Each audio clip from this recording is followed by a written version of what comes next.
அன்பார்ந்த கடக ராசி அன்பர்களே, ராசியில் இருக்கிறார் குரு பகவான்.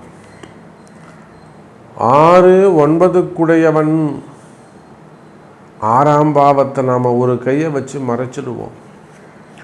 9 குரு பகவான் உச்சம் பெற்று இருக்கிறார். சார், மற்ற இடத்துல எங்கே போனாலும் குருக்கு சிறப்பு இல்லை, சொந்த வீட்டில் இருந்தால் கூட அவர் சொந்த வீட்டில் இருக்காருங்க அப்படின்னு அலட்சியமாக சொல்லிட்டு போயிடுவான்.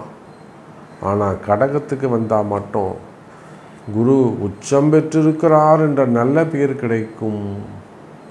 அதை போல கடக ராசி அன்பர்களே, உச்சம் பெற்ற குரு சமுதாயத்தில், குடும்பத்தில், வெளி அமைப்புகளில், தொழில் அமைப்புகளில், வேலை செய்கிற இடத்துல, முதலாளிகளிடத்திலே நல்ல உயர்வு பெற்று பேரும் புகழும் பெறக்கூடிய மாதம் டிசம்பர்.